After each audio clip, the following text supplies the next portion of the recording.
acting out at Sunak for leaving the commemorations early, and British paratroopers dropping into Normandy having had their passports checked. Well, we'll be discussing it all and going live to the profound scene at the Bayeux War Cemetery, which contains the graves of nearly 4,000 British troops. But in uncertain times, we'll also be asking the question, if Britain of today, the Britain of today, is it what D-Day and that generation actually fought for? The Tories, meanwhile, have pledged tougher sentences for killers and domestic abusers. But with prisons overflowing, is it too little, too late? Plus,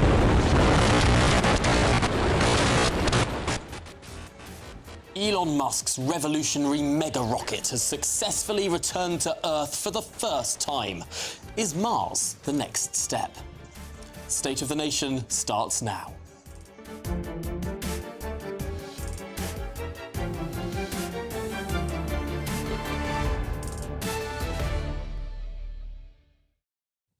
I'll also be joined tonight by a highly intellectual panel, GBNews senior political commentator Nigel Nelson and the Conservative peer and journalist Lord Goodman.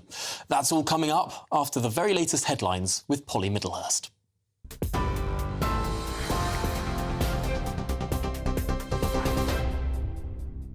Tom, thanks very much indeed, and good evening to you. Well, the King has been speaking today of his profound sense of gratitude to those who fought in the D-Day invasion as he addressed veterans during the 80th anniversary commemorations in Normandy, France. Old soldiers were visibly moved to tears as King Charles spoke in English and French at the international commemorative event next to Omaha Beach, the landing site for American, Canadian and British troops 80 years ago. The Prime Minister, Rishi Sunak, the Labour leader, Sir Keir Starmer and French President Emmanuel Macron were joined by US President Joe Biden and Ukraine's President Zelensky to hear the King's speech. It is with the most profound sense of gratitude that we remember them and all those who served at that critical time. We recall the lesson that comes to us again and again across the decades. Free nations must stand together to oppose tyranny. Well, moving away from France to commemorations here in the UK, which have also been taking place right across the country. In Lisbon, in Northern Ireland, the town crier delivered his D-Day proclamation from a town balcony. Scunthorpe marked the anniversary of the largest seaborne invasion in military history with a march past. And there's a beacon lighting ceremony taking place across the county of Kent tonight. Meanwhile, the Princess Royal joined Chelsea pensioners at the Royal Chelsea Hospital in London for a special D-Day meet there. And commemorations have also taken place in Worksop in Nottinghamshire as veterans left wreaths in honour of the fallen. Well, despite the D-Day commemorations taking place today in France, around 80 migrants attempted to cross the English Channel this morning. Their boat got into difficulty about 10 miles off the coast of Kent, with dozens of people reported to be in the water. A rescue was launched by the Coast Guard, RNLI, and UK Border Force officials, including helicopter support. Among those brought ashore were 3 children, including a baby. It comes as new Home Office figures reveal that more than 7,500 migrants arrived into the UK by small boats in the first 4 months of this year. That's the highest level since records began. Now, the Prime Minister has pledged to boost veteran benefits in an election offering. Rishi Sunak says he wants to make the UK the best place in the world to have served in the armed forces. The pledge on the 80th anniversary of D-Day includes reducing the price of the Veterans Rail Card and extending the existing national insurance relief for employers who hire ex-military personnel. Labour claims the Conservative record on veterans is shameful, but the Secretary of State for Work and Pensions, Mel Stride, says it is an important step forward. We are to be re-elected, and there we'll be looking at further plans and strategic plans that there will be a duty on ministers to come forward with. We're going to be decreasing the cost of the rail card to veterans from £30 to £21. We're going to be extending the national insurance reductions that are available to employers that recruit veterans, for example, where we know we have higher employment rates amongst veterans than we do across the population more generally. So we stand full square with them, and I think this is an important step forward. But Shadow Defence Secretary John Healey says Labour would go further for veterans. Unfortunately, the government's created over 14 years of postcode lottery on help for veterans. They've halved the support on employment, and they've allowed veterans' homelessness to rise over the last year, not end it. And there's much more that can be done and needs to be done. We would start by putting fully into law the Armed Forces Covenant. Now, that would reinforce and strengthen the rights of veterans to services and also of service personnel and their families. We'd also legislate in the first year of a Labour government for a new independent armed forces commissioner. Just before I go, England's Euro 2024 squad has been revealed in the last half hour after manager Gareth Southgate said he had to make some very difficult decisions, trimming his list to 26 players. Among the squad are Eberechi Eze, Adam Wharton, Kobbie Mainoo, among the players who'll travel to a major tournament for the first time, having been included in the starting lineup. Jack Grealish, James Maddison have missed the cut, though, as has long-serving Harry Maguire, who's failed in his battle to be fit for Germany. However, Manchester United left-back Luke Shaw, who's not played any football since February because of an injury, has been included. The new Euro 2024 squad announced for England. That's the news. For the latest stories, do sign up to GB News Alerts, scan the QR code on the screen, or go to gbnews.com/alerts.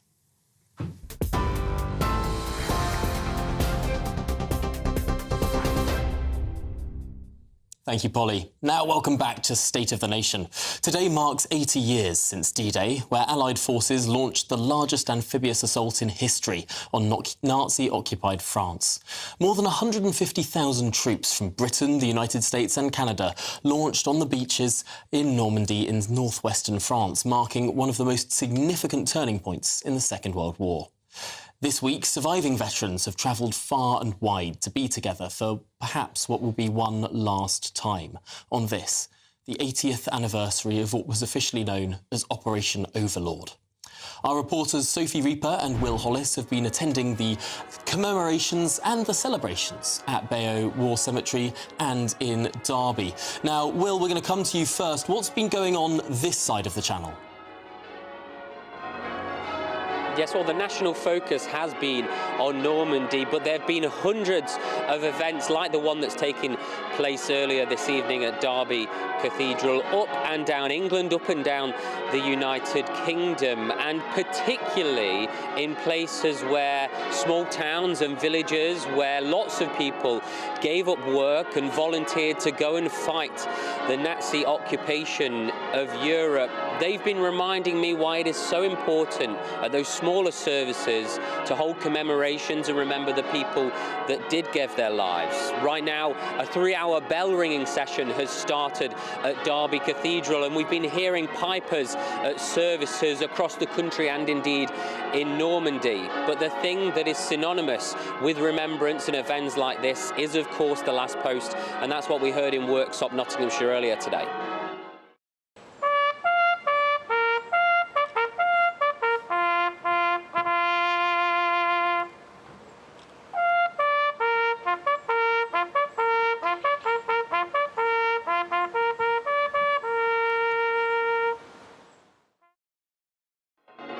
The services have not ended yet. The commemorations still continue, and across England and the United Kingdom, beacons are being lit in towns and cities across the country to remember the sacrifice that was given oh so many years ago.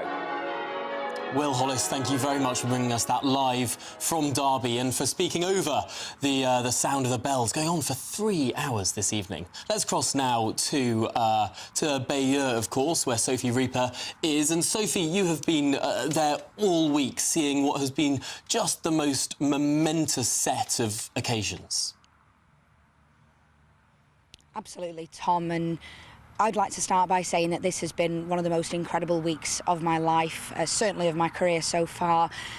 We've been here, as you say, since Monday, watching the build-up to those commemorations, speaking to people, asking why they've travelled from all over the world to this part of France in order to mark the 80th anniversary of D-Day.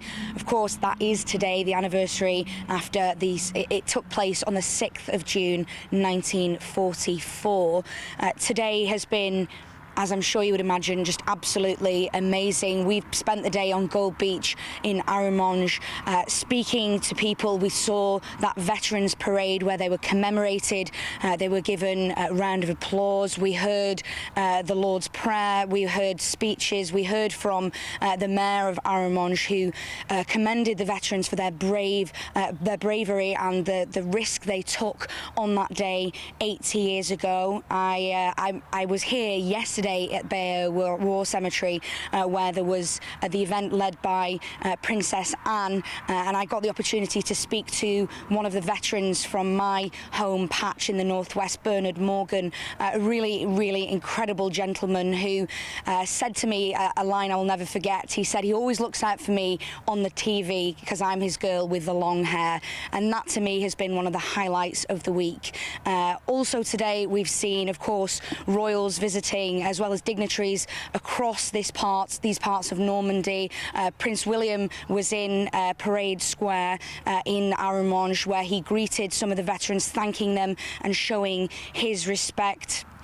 It's just been absolutely incredible. We also saw the parachute regiment gliding into Gold Beach in the last couple of hours or so, one of whom was carrying a huge Union Jack, which was met with just rapturous applause. Of course, people just wanting to show the utmost respect for all those members of the armed forces, of course current as well as those who risked their lives on D-Day. Of course, this is D-Day coverage is coming to an end.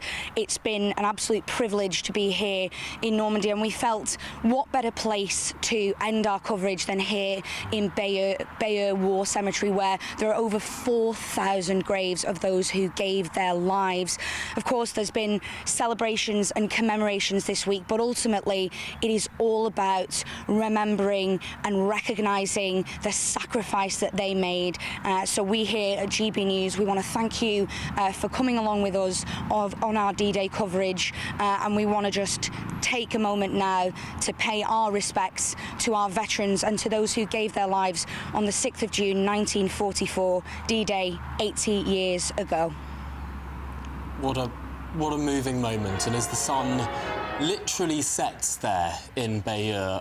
Sophie, just a huge thanks from everyone at GB News for what you have done this week. It has been remarkable to see all of that activity in Normandy, and to Will as well, to be able to get the side of the coverage here in this country for people up and down the United Kingdom. We've seen commemorations and moments that everyone has been able to get involved in. Thank you so much for bringing it to us here on GB News. A real honour and a privilege.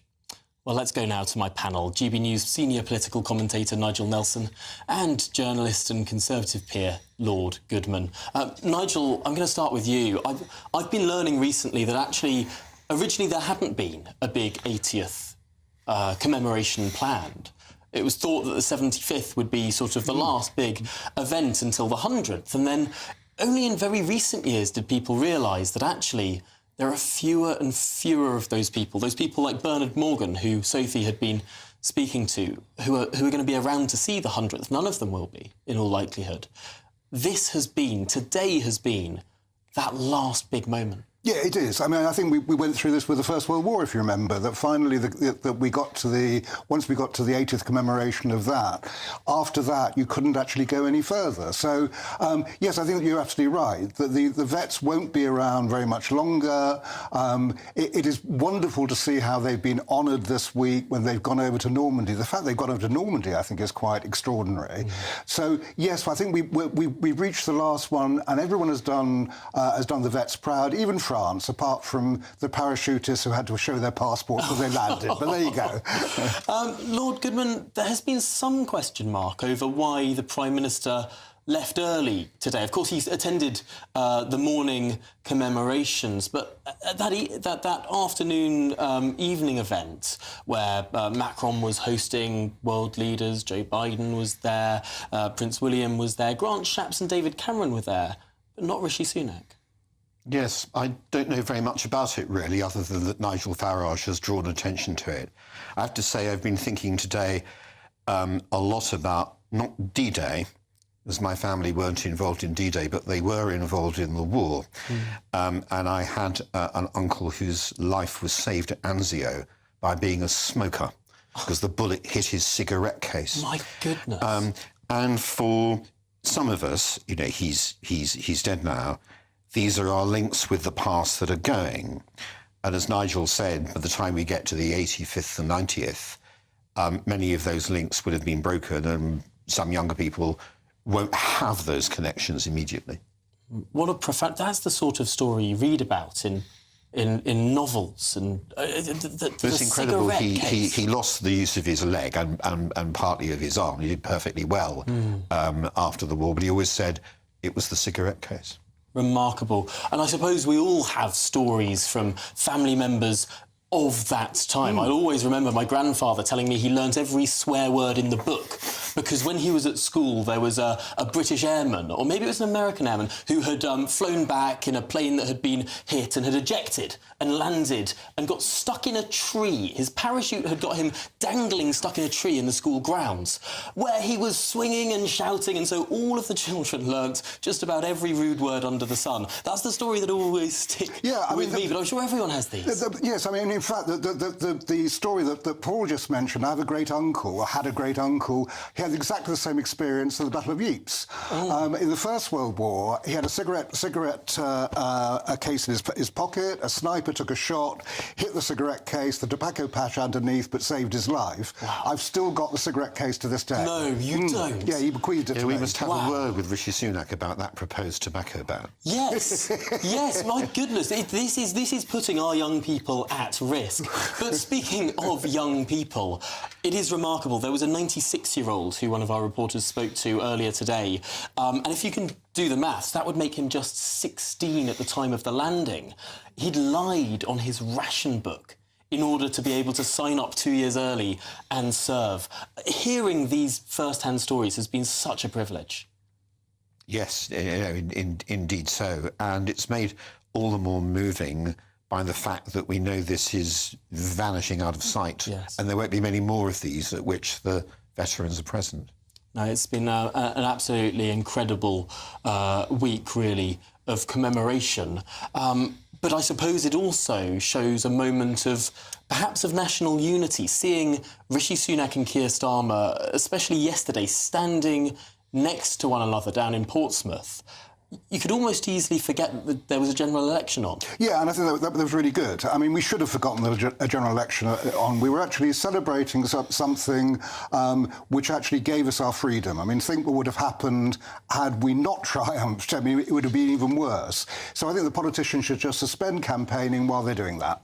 Well, it's a very, very important question that you raise, or point that you raise, rather, Nigel, about our freedom, because very, very shortly we will be discussing what is it for which we fought so hard to defend. Indeed, we'll be advancing our coverage of D-Day, turning to that question. What are we doing to uphold the freedom for which so much was sacrificed?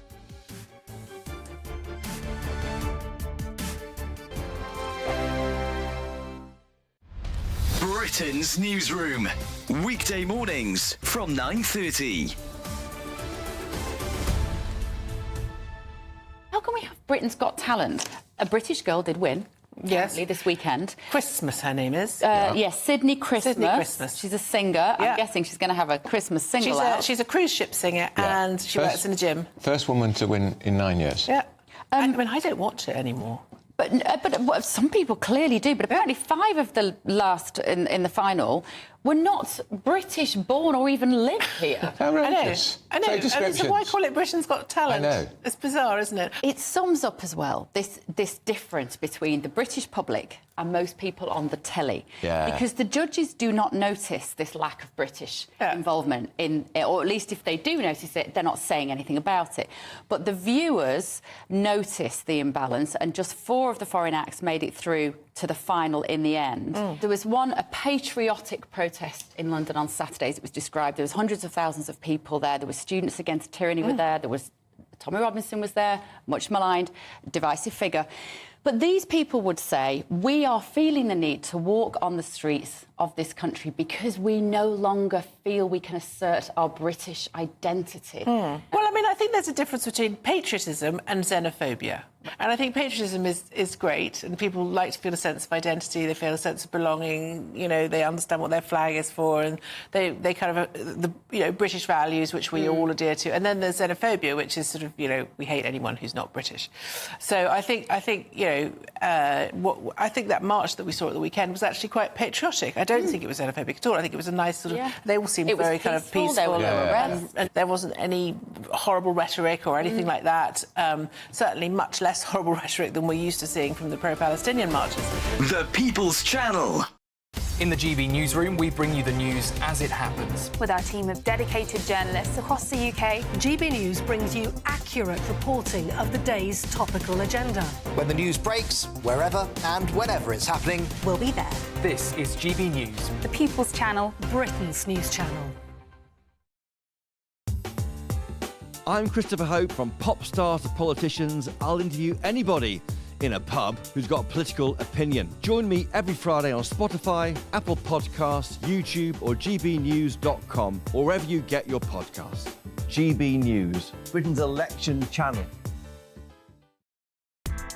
Join me, Nana Akwe, for an informative, interactive news programme with a difference. It's fun. It's true. You're not wrong. No one will be cancelled. Lovely. Join me from 3 p.m. every weekend, only on GB News, Britain's news channel.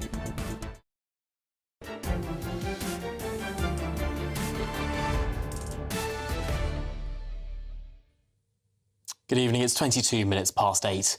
Now, a recent poll found that less than half of young people in Britain know what happened on D-Day. For some, this is shocking and reflects an individualistic society that no longer values duty, service, or even gratitude. However, others may ask how healthy is such a fixation on the past? Is moving on not simply a natural process?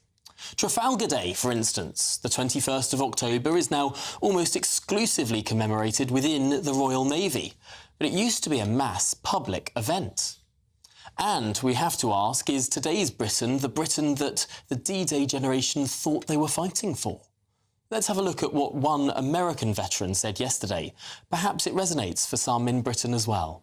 How do you feel about the country that you worked so hard to stay free, to keep free?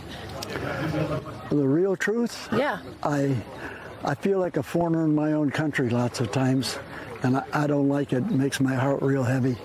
And I just hope we can pull out of this. So have we moved beyond those values of freedom and democracy that were fought, perhaps not explicitly, but implicitly to protect? I'm joined now by the assistant comment editor at The Telegraph, Poppy Coburn, as well as my panel, GB News senior political commentator Nigel Nelson and journalist and Conservative peer Lord Goodman. Well, Poppy, this is a big question for many people. No country stands still. But the question is the country evolving in line with the values of those who fought to defend its freedom, or have we been knocked off course? I would say that it's probably more convincing to say that we have been knocked off course. I thought the wording there was quite interesting, the idea of moving on from history. Now, I know about D-Day, I'm a history buff and I'm a Conservative, so I'm not particularly representative of young people. So what I did is I called up my sister and I was like, Georgia, when you were at school, she was only 2 years younger than me, it wasn't that long ago, but did you learn about D-Day, didn't she? I was like, maybe, we may have done it at some point in year 6 when she was about 10 or 11. And I said, so what did you do during your GCSE history? She said, well, we did a course on our migration story and we did a course on medicine through time. So these are both interesting areas of history. I have to say, I did medicine through time. I think I did it too. It wasn't much medicine through time. Well, so it was John Snow and the Broad Street Pump. Yeah, that's the origin of germ theory. Exactly. But, you know, history is always political. History is never taught in an entirely neutral way. And so I think you can glean a lot from what this country prioritises in its history curriculum for young people. Now, there is a lot of talk at the moment about teaching more about Britain's history, but not about World War II. We're talking about maybe Britain's crimes, Britain's place in empire, what we did to the colonies around the world.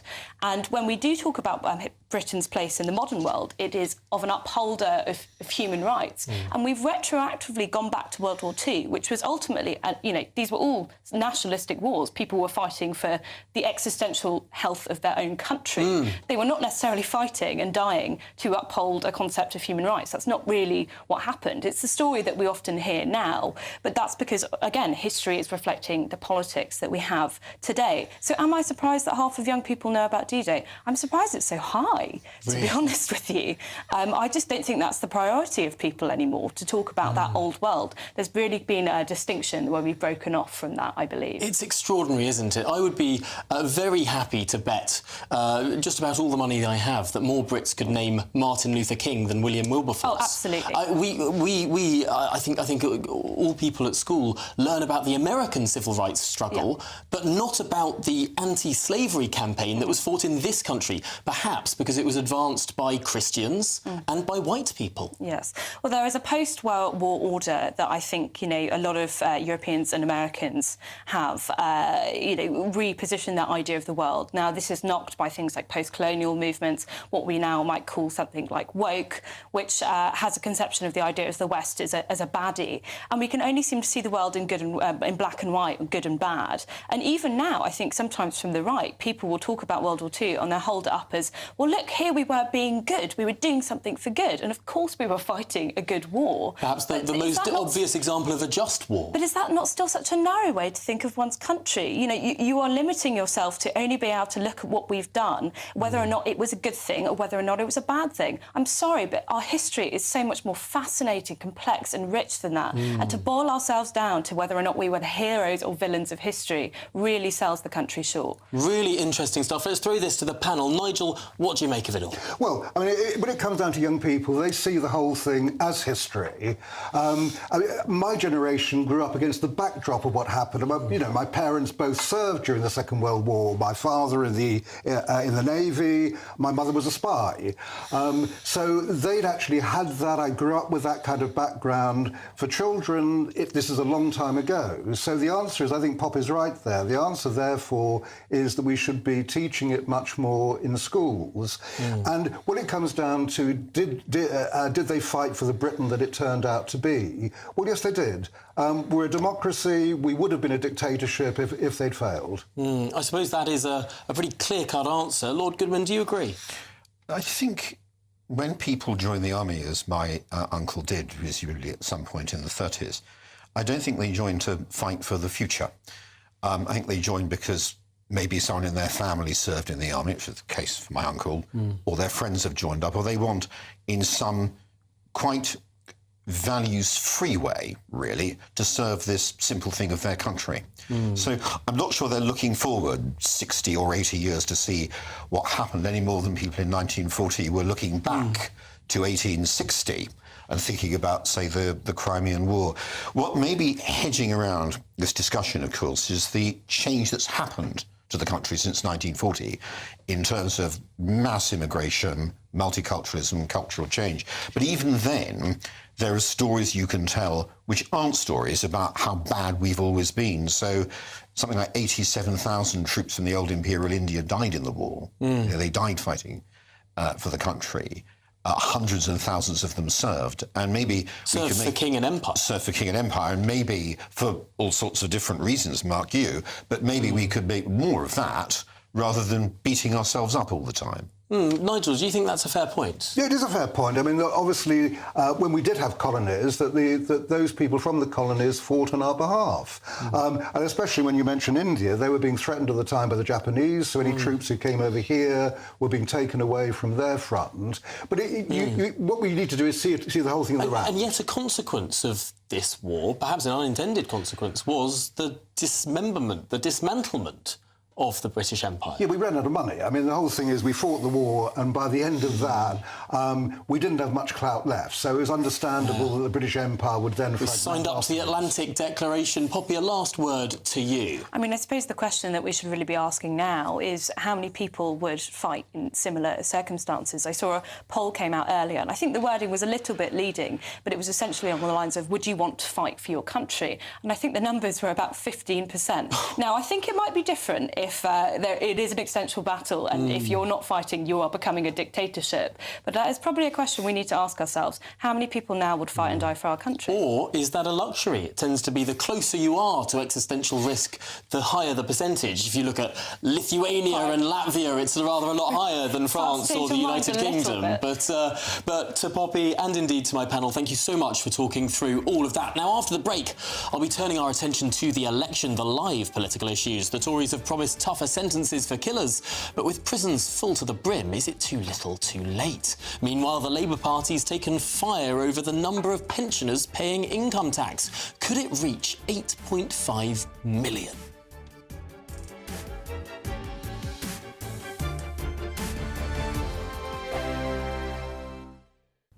Hello and welcome to your evening GB News weather forecast brought to you by the Met Office. So some rain and showers around, particularly for northern areas tonight, but clear spells as well. We've still got low pressure up to the north of the UK, bringing various secluded fronts across the UK as we go throughout the rest of this evening. But looking at the detail, any showers across England and Wales will slowly fizzle out this evening, leaving plenty of clear spells. That's going to help those temperatures drop into the low single figures, and we could even see a touch of grass frost in some rural spots tonight. Across northwest Scotland, though, there's a band of heavy rain making its way southeastwards as we go into the early hours of Friday. And along with this, we will see some quite strong blustery winds. So it'll make for quite a wet commute across much of Scotland on Friday morning, with that heavy rain making its way southeastwards, feeling pretty chilly in those blustery winds as well. As we look further south, we have got some clearer skies to start the day, so some brightness, particularly further south across southeast England, but also a few showers, particularly across the southwest, and they will make their way southeastwards as we go through Friday morning. That band of rain across Scotland will also make its way southeastwards into England as we go into Friday afternoon, fizzling out a little bit and just breaking up into showers as it makes its way southeastwards, but introducing a bit more in the way of cloud into parts of England and Wales. Heavy and frequent showers, though, developing behind this across northwest Scotland. We could see a bit of hail and the odd rumble of thunder in those, but feeling pretty pleasant further south with highs of 18 to 20. Now, if we look at what this weekend has to bring, a bit more in the way of cloud to start the weekend on Saturday compared to what we're going to see on Friday morning. It's not quite as chilly a start. A few showers to start the day, but generally clearing away to the southeast into the early afternoon, and further frequent heavy showers across Scotland, and that will continue throughout the weekend, but some uncertainty as we head into the new week.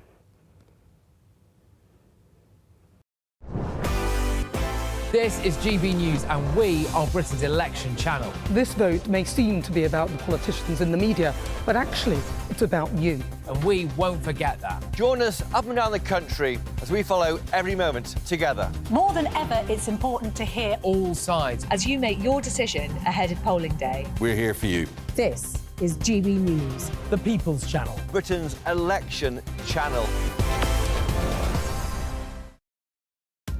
Are the newspapers getting you down? My wife didn't divorce me that month. Struggling to separate the wheat from the chaff? I know that it's a bit of a circus at the best of times.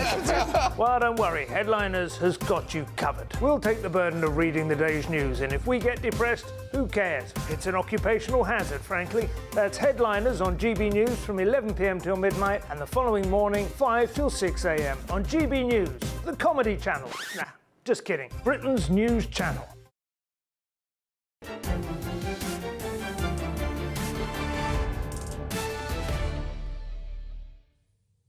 Welcome back to State of the Nation. It's 34 minutes past 8.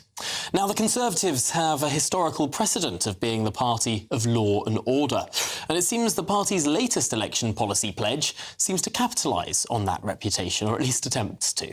Rishi Sunak has vowed to oversee the biggest overhaul in homicide laws in living memory, with much stronger sentences for killers possibly manifesting in a USA-style two-tier first and second degree category of murder, as well as much tougher consequences for home killings by domestic abusers. Meanwhile, elsewhere in this general election campaign, the row over pensioners between Keir Starmer and Rishi Sunak has taken yet another turn, as the Labour leader has slammed the Prime Minister for failing pensioners, claiming the number of over 65s paying income tax has risen from 4.5 million in 2010 to 8.5 million in the past financial year. But let's start with the question of law and order. I'm joined now by the criminal barrister Jerry Hayes, as well as my panel who still join me. Jerry, this introduction of a first and a second degree murder, to some extent overlapping the current law of murder and manslaughter, surely is a positive development. No, it's completely mad. And I speak of someone who knows nothing of these things. I just defend people for homicides. I'll give you an example. What the government is saying at the moment is, what we're going to do, premeditated murder. In other words, you've got to have an intention to kill.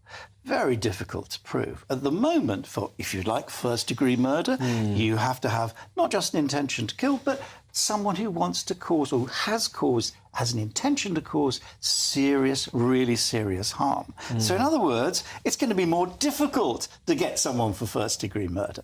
And the other thing, which I expect you're going to ask me about, Nottingham, isn't that disgraceful? Yes. Isn't it appalling? Well, actually, no. Because, think about this. Think about this carefully. You have two psychiatrists, Home Office psychiatrists, and you have a lot of legal argument. Is this person has such a psychiatric illness that you should go to a hospital? So what the government is saying, let's have a hybrid order. What the government is saying, what we should do is, once you've finished in your mental hospital, you should serve the order. I agree with that. But, Tom, it exists already. Hang on. Isn't this about more than what physically happens? Let me finish this point. Let me finish this point. Isn't this more about what physically happens, less about what physically happens and more about what satisfies grieving families? Because for the families of Grace O'Malley Kumar, for the family of Barnaby Webber and for the family of Ian Coates, they don't get to say that their loved one was murdered. They don't get to use that word. They're not allowed to say that the beast that killed them was a murderer. Tom, that's insane. It's a terrible thing for the family in many ways. And I tell you, because my grandfather was murdered. People like the Daily Mail say that sentences are far too soft nowadays. That man was sentenced to death. It was commuted to life imprisonment. I'll give you a guess. How long do you think he served? How long? 7 years. 7 years. So when the Daily Mail tells you that there's soft sense, they're talking rubbish. Look, we've got to get the law right. We'll do everything we can to assist grieving families, but it's not going to bring someone back just to say because they're guilty of murder. Of course it's not. But what it can be is therapeutic. I've been reporting on this story since the day it happened. He will never leave prison. We have seen, and that may well be the case. That will be the case. That may well be the case. But for me to be able to sit there, report on this story, look at what has gone on in court and say, this man murdered. Oh, I can't say murdered. I can't call him a murderer. I can't describe what happened. The act of savage stabbing of those two young people. The rest of his life in jail. He's going to be off the streets. Whatever you call them, it doesn't matter. We've got to get the law right, Tom. We've got to get justice for people. We've got to make sure that they go to prison for the length of time that they do. Or indeed hospital. Both. No, but you see, the hybrid order, don't miss the point, the hybrid order exists already. We're going to broaden this discussion out now. I'm joined by my panel, Nigel Nelson and Lord Goodman. Lord Goodman, first of all, you can understand the pain of the families of the Nottingham stabbings, that something that's just appeared so premeditated. Weapons were procured before the event. This man set out to kill people, coming home from a nightclub and driving to work early in the morning. They're not allowed to say their children were murdered. Well, I haven't been a minister, but if I were the minister, God help us all, in charge of all this, I want to look at the proposal on the table and just ask a few simple questions, and they would be, what are the consequences of this? Who's going to go to prison for longer, if anyone, and who won't? And, by the way, in parenthesis, have we got the prison places to put the people in, which is a question I suspect we'll come to later. Until I knew that, I don't think I could really reach a view on what would happen. In general terms, I think it's become more common now to have this law, that law, named after someone, shaped by particular circumstances. And I do wonder if that's generally a good way of making law, or whether you find out in the longer run that it's created further anomalies that you need to address. Absolutely right. Well, let's turn to Nigel Nelson on this case, because there is a sense of closure that families want that often they don't get when they're victims of what has been deemed to be manslaughter. Perhaps another example is the pensioner who was killed in West London. And the person who committed that crime was found to have some mental health problems. It seems that more often and more often we can't call murderers murderers. Yeah, I mean, I tend to actually rather like this idea that I bow to Jerry's legal knowledge as always. But you're normally so sensible. But the reason is, I mean, I go back to the days many, many years ago when I was a crime reporter, did a lot of sitting in court at murder trials, and I found there was a huge gap between what was murder and what was manslaughter. The idea of having second-degree murder inserted somewhere into that process seemed to me a good thing. But it's still, it's just called manslaughter, that's all. It's just because you have a discretion whether you can have someone conditionally discharged, perhaps highly unlikely, a year's sentence, 2 years sentence, or go to prison for life. That's the range you've got. What the Law Commission recommended is, what do you do about mercy killing? What about a loved one? Yes. Who, now, that really, the law should be changed for that. So there should, in these situations, there should be common sense in the court. If you're a mercy killing... Yeah, but the law, no, but the law says... The law says, that's why the law needs dealing with. There is more to this general election than crime and justice, so we're going to park that conversation there for the moment and get on to pensions, because a lot of people will be sitting at home very, very worried about what the prospects for pensions are. Both parties saying the other party would be worse for pensioners. Nigel, how do we make sense of it all? Well, I mean, the issue is down to tax thresholds. So we now have the figures that Labour came out with today are absolutely right. You now have 2 out of 3 pensioners are paying tax, which is double the number. But none on their state pension. No, I think that's the point. I'm not sure that Rishi Sunak's quadruple lock is going to help hugely by just giving pensioners an extra 27p a day. That's not a huge deal. Far, but of course, if those thresholds are frozen forever and the pension rises and inflation goes up. I mean, both parties are saying for working people... Till 2028. Exactly. Yes. And so the issue is actually down to thresholds. Both parties are going to keep the thresholds in place. So as far as I can see, either way, the pensioners aren't going to be better off. Lord Goodman, there is some clear blue water, however, when it comes to thresholds on the state pension going forward. Yes, I mean, what's really going on here, if no one minds me talking about the politics of this just for a moment rather than the figures, is the battle for the votes of older people. And the Conservatives, I think, on the one hand, have been running quite an effective campaign in the sense of getting their pledges out every day, whether it's the pension pledge, whether it's the National Service pledge right at the start, whether it's the pledge we've been discussing. The interesting thing about it, however, is it doesn't seem to be making any difference to the polls, insofar as the polls are reliable, at all. In fact, given events this week with the entry of Nigel Farage, if anything, the Conservatives seem to be going backwards. Interesting point that you raised the polls. This will have to be the last question to both of you. But, Nigel, it seems that the last 3 polls have shown a slight downtick in Labour, an uptick in Reform and a very marginal downtick in the Conservatives. That's across 3 different polls. Is there churn going on here? Is it too early to say what is going on? Well, I mean, I think that Reform are obviously doing some damage to the Tories. I mean, the most recent YouGov poll puts the Tories on 56 MPs. That would make Ed Davey and the Lib Dems the official opposition on 53 MPs.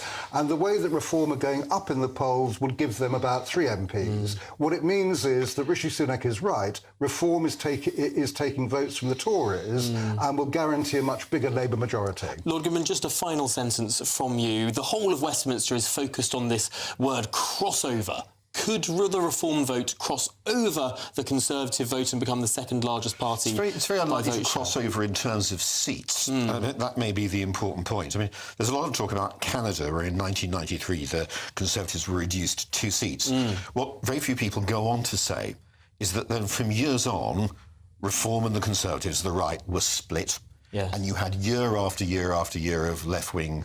it wasn't until 2005 that the Conservatives, and then, after a merger, came back in. Indeed, and then the figure who led the merger was not the Farage equivalent. He was a gentleman called Preston Manning. Yes. Very different in many ways, but he was the Farage of the situation. Look at the SDP in 1983. They were 450,000 votes behind Labour. They could have been in the polls the leaders of the opposition. They got 25 seats. Only 25 seats with, what was it, 25% of the vote, something like that? Yep. Well, thank you to both my panel and to Jerry Hayes.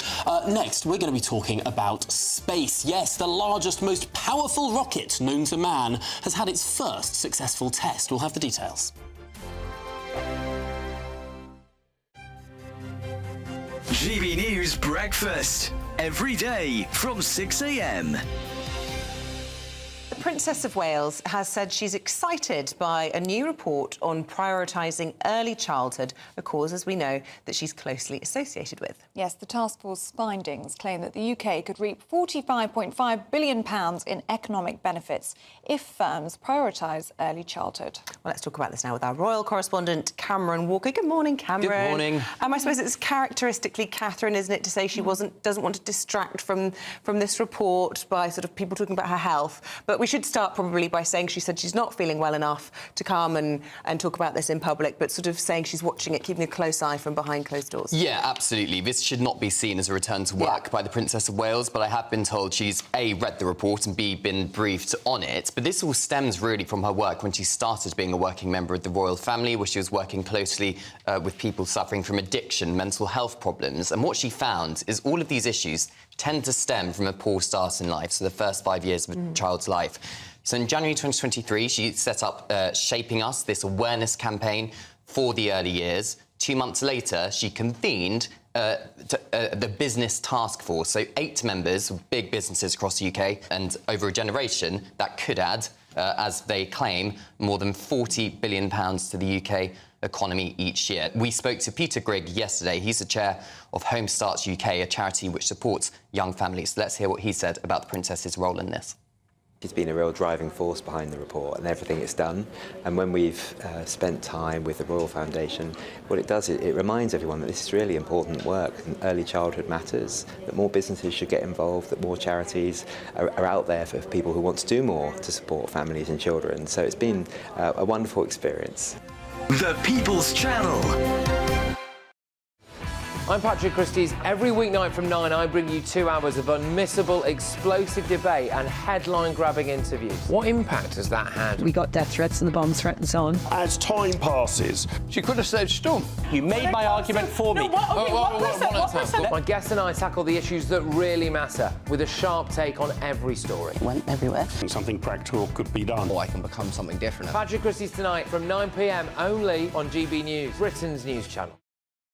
Hi there, I'm Michelle Dewberry and I'm going to take a second to tell you all about my show, Dubes & Co. We start off with the issues of the day. We then bring in both sides of the arguments. We get rid of the disrespect. And then you throw me into the mix. And trust me, I'll tell it exactly how it is. And then, of course, the magic ingredient, you at home. We mix it all together and what have we got, in my opinion, the best debate show in town. Monday to Friday, 6 till 7 on GB News, Britain's news channel.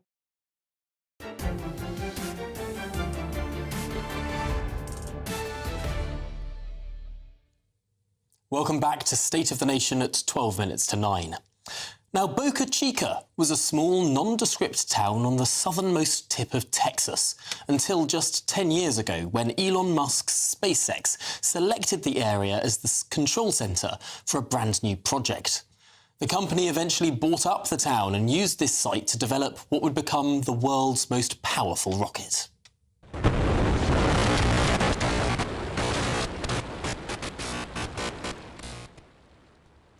Starship stands at a height of 400 feet, the height of the London Eye, taller than the tips of the towers on the Battersea Power Station. It's designed to take men and women back to the moon and on to Mars. After a couple of what SpaceX euphemistically describes as rapid, unscheduled disassemblies, well, to you and me, that's the rocket blowing up. Well, today marked their first successful splashdown in Elon Musk's quest to build a reusable mega rocket. Well, trying to make sense of all of that is the author of Moon, Sun and One Small Step, Dr. David Whitehouse. David, thank you so much for joining me. I'm a big nerd about this sort of stuff. I love the progress, particularly the private sector is making in spaceflight. Can you explain briefly why was today so special? It was special because, as you said, this is a mega rocket. This rocket has got a great future, and it's very complicated. It has 33 main engines on its first stage. And they didn't all work in previous tests. And the motto of SpaceX is fail fast and learn.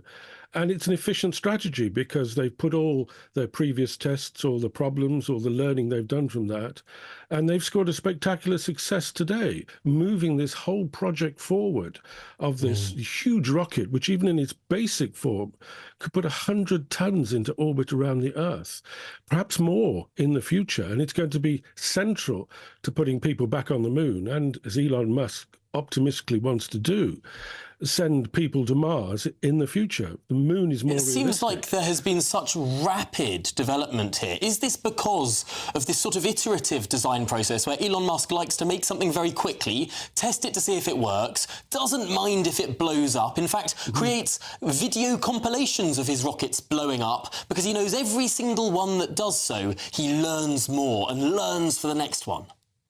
That's right. The payload every time on missions like this is data. They want data as how it worked. If it failed, how did it fail? They'll fix it directly. They'll think about other failures.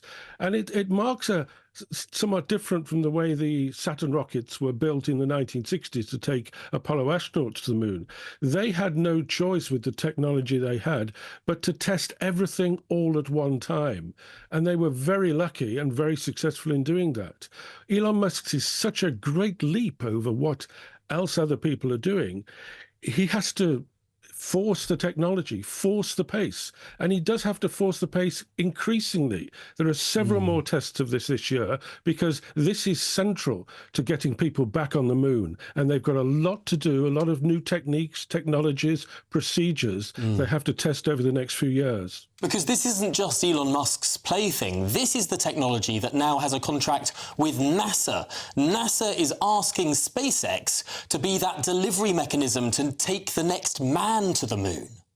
That's right. The Starship, the thing at the tip of this rocket that flew halfway across the world and had a successful splashdown, that is going to be some aspect of that is going to be based on the lander that's going to land people on the moon in just 3 or 4 years' time, perhaps. And so they have to get this right. It has to take a lot of equipment to the moon, therefore they need the heavy lift vehicle. They have to refuel in orbit, and they've started to do tests of that. So this really is the centerpiece technology of going back to the moon. But more importantly than the Apollo missions, which went to the moon and then stopped, this technology is expandable into the future. Not only it can be developing a moon base, other landings on the moon, but as we've said, Elon Musk wants to take this rocket to Mars. And who would put that past him these days? Well, looking at today, looking at the success, this was, of course, the fourth major flight of this rocket. Is that timescale, that optimistic timescale of returning to the moon before the decade is out, is that likely now in your view? Yes, I think that the initial plans were to land on the moon next year. I think they're going to slip by 1 or 2 years. But this is an optimistic development that could mean that in 2 or 3 years' time, Americans are back on the moon, the first woman, the 13th person, the first woman on the moon. There is a problem for America, however, because if that slips and it goes on a few more years, China has said it wants to put its astronauts on the moon before the end of the decade. So because of the slips in the Artemis program, the American return to the moon, they're now actually in a serious race with China to see who a new space race, perhaps led by Elon Musk. Dr. David Whitehouse, that's all we have time for, but thank you so much for explaining that all for us. What an exciting time in spaceflight. Well, that's all that we've got time for on this show, and what an eclectic show it's been. Up next, of course, is the one and only Patrick Christys. But before we get to him and his programme, it's time for the weather, and I must say, it is still very sunny in Somerset. A brighter outlook with Box Solar, sponsors of weather on GB News. Hello and welcome to your evening GB News weather forecast brought to you by the Met Office. So some rain and showers around, particularly for northern areas tonight, but clear spells as well. We've still got low pressure up to the north of the UK, bringing various occluded fronts across the UK as we go throughout the rest of this evening. But looking at the detail, any showers across England and Wales will slowly fizzle out this evening, leaving plenty of clear spells. That's going to help those temperatures drop into the low single figures, and we could even see a touch of grass frost in some rural spots tonight. Across northwest Scotland, though, there's a band of heavy rain making its way southeastwards as we go into the early hours of Friday. And along with this, we will see some quite strong blustery winds. So it'll make for quite a wet commute across much of Scotland on Friday morning, with that heavy rain making its way southeastwards, feeling pretty chilly in those blustery winds as well. As we look further south, we have got some clearer skies to start the day, so some brightness, particularly further south across southeast England, but also a few showers, particularly across the southwest, and they will make their way southeastwards as we go through Friday morning. That band of rain across Scotland will also make its way southeastwards into England as we go into Friday afternoon, fizzling out a little bit and just breaking up into showers as it makes its way southeastwards, but introducing a bit more in the way of cloud into parts of England and Wales. Heavy and frequent showers, though, developing behind this across northwest Scotland. We could see a bit of hail and the odd rumble of thunder in those, but feeling pretty pleasant further south with highs of 18 to 20. Now, if we look at what this weekend has to bring, a bit more in the way of cloud to start the weekend on Saturday compared to what we're going to see on Friday morning. It's not quite as chilly a start. A few showers to start the day, but generally clearing away to the southeast into the early afternoon, and further frequent heavy showers across Scotland, and that will continue throughout the weekend, but some uncertainty as we head into the new week. Looks like things are heating up. Boxed boilers, sponsors of weather on GB News.